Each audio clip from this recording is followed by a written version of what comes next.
सन्नाटे की भी अपनी एक ज़बान होती है जो सिर्फ वही सुन पाते हैं जिनके पीछे कोई साया खड़ा हो। कुछ कहानियां महज किस्से नहीं बल्कि उन रूहों की दस्तक हैं जो आज भी इंसाफ या इंतकाम की तलाश में भटक रही है। रुको, जो आपका नहीं उसे अपना बनाने की कोशिश मत करो, क्योंकि जो चीज बिना मालिक के लावारिस पड़ी दिखती है अक्सर उसके पीछे ऐसी शक्तियां खड़ी होती हैं जिन्हें हम देख नहीं सकते। कहीं उस नोट पर गांधी जी की जगह उस बच्चे की तो फोटो नहीं जो कल तक जिंदा था। तैयार हो जाइए, क्योंकि आज का यह 10 रुपए का नोट आपको सोने नहीं देगा। उत्तर प्रदेश के एक गांव अहिरौली में 3 दोस्त रहते थे। चिंटू 12 साल का, मोंटी 10 साल का और कान्हा 8 साल का। तीनों हर शाम गली में क्रिकेट खेलते थे। एक शाम तीनों कोचिंग से घर लौट रहे थे। सड़क पर उन्हें एक 10 का नोट मिला। कोने पर अंगूठे का लाल निशान जैसे ताजा खून। चिंटू ने लालच में नोट उठा लिया। मोंटी बोला, भैया रहने दे, मना होता है। कान्हा भी बोला, भैया फेंक दे, अजीब है। पर चिंटू नहीं माना। उसी रात चिंटू के कमरे की दीवार पे खून से लिखा मिला, नोट वापस कर। सुबह नोट का लाल दाग बीच तक फैल गया था और नोट बर्फ जैसा ठंडा था। मोंटी ने बताया कि सपने में एक चुड़ैल आंटी बोली, मेरा नोट लौटा दे चिंटू, वरना तू भी गायब हो जाएगा। फिर कान्हा के बस्ते में गायब शब्द लिखा मिला। चिंटू ने मजाक में वह नोट मोंटी की जेब में डाल दिया। मोंटी ने उसे तुरंत कान्हा को दिया और कान्हा ने उसे सड़क पर फेंक दिया।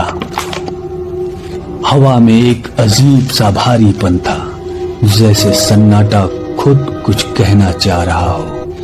वह 10 का नोट जमीन पर घिसट नहीं रहा था, बल्कि चिंटू, मोंटी और कान्हा के कदमों की आहट पर किसी शिकारी की तरह उनका पीछा कर रहा था। अचानक हवा का एक बर्फीला झोंका चला और वह नोट जमीन छोड़कर बिजली की तेजी से हवा में लहराया। अगले ही पल वह किसी अदृश्य हाथ की तरह उड़कर सीधा उन तीनों के सामने आकर हवा में ही स्थिर हो गया। मोंटी और कान्हा के पैर जमीन से चिपक गए। उनकी आंखों में खौफ साफ दिख रहा था। गला सूख चुका था और शरीर थर थर कांप रहा था। पर चिंटू की आंखों में डर नहीं, एक अजीब सा सम्मोहन था, जैसे वह नोट उसे पुकार रहा हो। मोंटी ने कांपती आवाज में रोकने की कोशिश की, चिंटू मत छू से, भाग यहाँ से। लेकिन चिंटू ने झपट्टा मारकर उस नोट को मुट्ठी में भींचा और सीधा अपनी जेब में ठूंस लिया। और फिर एक डरावनी मुस्कान के साथ बोला, मुफ्त का पैसा छोड़ते नहीं है, अब ये मेरा है। अगली सुबह चिंटू अपने कमरे से गायब था। दरवाजा खिड़की अंदर से बंद। घर वालों का रो रो कर बुरा हाल। पुलिस को भी कुछ नहीं मिला सिवाय एक 10 के कड़क नोट के, जिस पर गांधी जी की जगह चिंटू की हंसती हुई फोटो छपी थी। अगली शाम मोंटी को नोट की फड़फड़ाहट सुनाई थी। उसने अपनी जेब देखी, वो खूनी 10 का नोट वहां था और उस पे जो शब्द उभरे वह उस सन्नाटे में गूंज उठे। उसी रात मोंटी अपने कमरे में सो रहा था।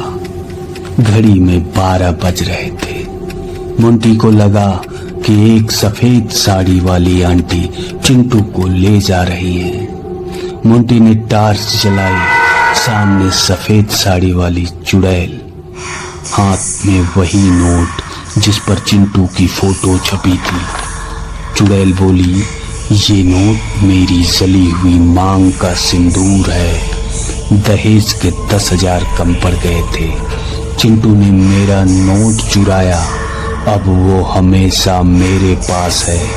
देखो इस नए नोट को, उस पर तुम्हारे दोस्त की फोटो है ना। जो भी शापित नोट को छुएगा वो गायब हो जाएगा और उसकी याद में एक नया नोट छोड़ जाऊंगी उसकी फोटो के साथ, ताकि दुनिया को पता चले लालच की कीमत क्या है।